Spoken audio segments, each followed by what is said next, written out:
everyone, it's Rebekah Kochan and Dante Rusciolelli, and Yes. we are a married couple that is taking care of her father, Mel, and welcome. to the joys of Alzheimer's.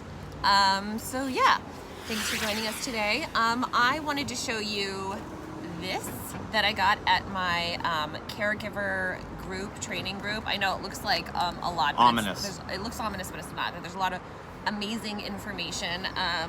So yes, this is just presented by the Alzheimer's Association. I'm sure you could get the same literature online. I'm not Do sure. they charge for that? They No, probably when want a we- donation. No, when we went to our group, they just gave it to us. But Oh, wow. I don't know. You know, some people might live in an area that they don't have. They could probably have it mailed to them. Well, before we say that, I mean, you know. Here we go. Let's give the information. So, let's rip. Do you see that? Helpline 800 272 3900, and that's www.alz.org.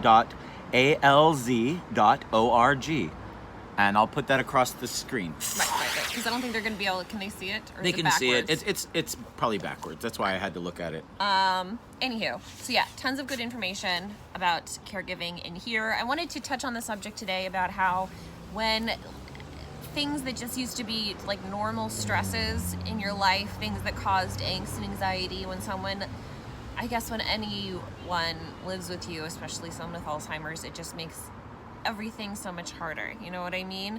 Like this may sound lame, but I've been like stressed about the election recently, which some people might think that that's ridiculous, but I have been having a lot of angst about it. And normally, As probably most people in America and in different countries that are going through elections, probably, right?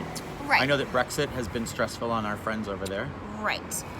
So something like that, where normally I'd have like a normal amount of angst and concern about, all of a sudden it's like everything's just... It's polarized right now in this world, Right. especially in America and the world, I suppose. We have the coronavirus that everyone's panicking about. Which I think even subconsciously, even if we don't think we're panicked about the coronavirus, all we're looking at on our phones all day long is like coronavirus stuff, you know what I mean? Which, by the way, people are now saying that the media is being very I'm sure that they are. ridiculous about it because, like 80,000 people die of the flu every year, and like this isn't anywhere close to that. Right, and it's still killing old people just like the regular flu. Right?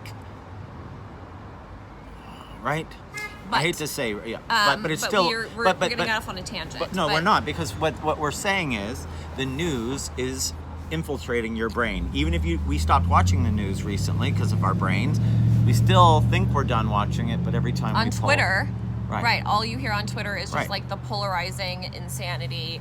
And it's entertaining, I'm like, oh, I have a free minute, I'm gonna look on Twitter. But, As caregivers, Yeah. we need to have our brains straight because we have to take care of... someone else whose brain isn't screwed on right Right, now. and it's not like we're hiding him from the news, but we don't have regular cable in our house right now. Right, and we only update have him on apps. things, and he Right, reads and he the voted. newspaper. Like he knows he's still at the point where he can vote and he knows what's going on and all Right. that stuff. But like for our own sanity, I realized I cannot be as invested emotionally and mentally as I was 4 years ago. Of course, I'm going to vote, in the general election. We already voted in the primaries in California, but I can't make myself nuts over it because there's just too many other things going on right now. Right, but the point of this is we are a show that's for and by caregivers. And what she's trying to let you all know is we all have our different responsibilities and stresses that, she and I own a business, we have a kid, we have all the normal stresses of a, quote, normal family. And then we are caregivers on top of that. Right. And then now you add a pandemic to the world, right? And a controversial presidency and a runoff between An election. an election and Democrats, fighting each other and on and on and on. It's a very stressful world right now. Yeah, and and like I said, even if we don't realize it, we're being so heavily influenced by our social media and our phones and everything, and we just need to remember to be mindful, and that's it, right? Try to be more mindful, take better care of ourselves, I'm telling myself that most importantly. I think part of what we wanted to do today was give out real information to you guys, but also let you know we're in the same boat. We're still stressed about the same things you are, you know, or stressed about going to the grocery store because what if we come back with a cough, you know, all that stuff. I'm not going to worry about it. I haven't been sick in forever, and I'm not going to get sick from this. I'm very healthy. And you just have to live your life and be safe, you know. Wash your hands. Wash your hands. All day long, I wash. And all day long, I use sanitizer. I have not been sick in 17 years, have I? Nope. No. So, just do that. You won't get sick. It's the rules. Don't touch your face. What is this new don't touch my face thing? I haven't touched this face in years, you guys. I have. She has. But the key is don't put anything in your eyeball, your nose, or your mouth. Don't pick your nose. The minute you do, that's how you get sick. You think you're taking things out. You're putting things in.